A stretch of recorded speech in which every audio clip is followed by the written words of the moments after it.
Multiple rounds of intense rainstorms delivered 2 months of rain in just 2 days in Vermont and other parts of the Northeast. And Tuesday morning, the floodwaters continued to rise, with the water going as high as people's waists. Officials are also warning a dam upstream from the capital city, Montpelier, could overflow for the first time. Meg Oliver is there with more.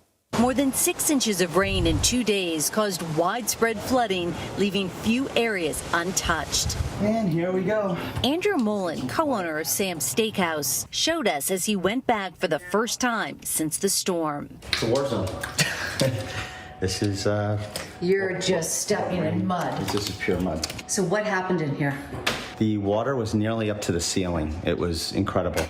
Ring camera video captured the restaurant's kitchen filling with water, overtaking equipment. Now the 2-year-old restaurant is an absolute mess. It's devastating. Like, we lost bridges, we lost roads, cars went down rivers.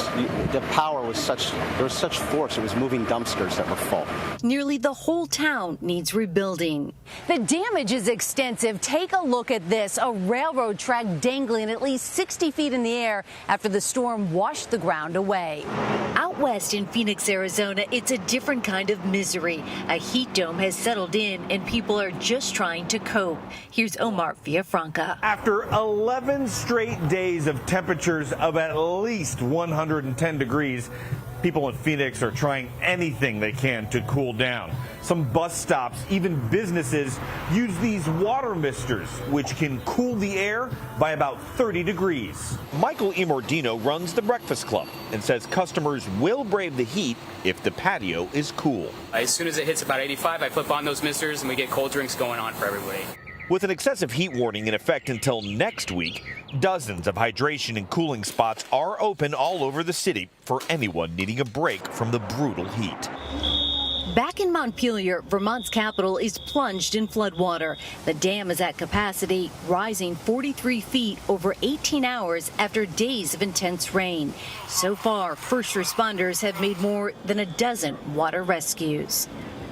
And Meg Oliver joins us now. Meg, tell me about this dam. How dangerous is the threat there, and what other kinds of threats are out there?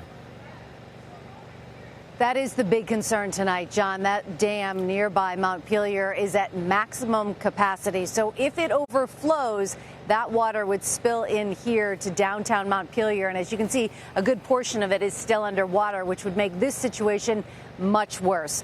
Officials are warning people that if they live in areas near the rivers, near the dam, to go to higher ground, make sure they're on at least the second floor of their home.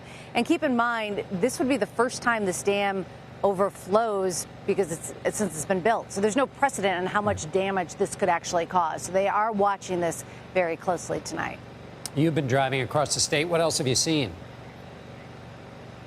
Yeah, it's been pretty incredible. We started our journey in Manchester. We made it to Ludlow earlier today. And as you saw in my piece, we saw some dramatic pictures. You saw that railroad link just dangling there in the air.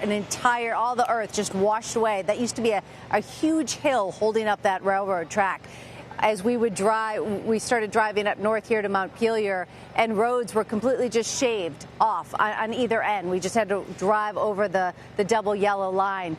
Debris had fallen. There was a lot of crews out fixing things already.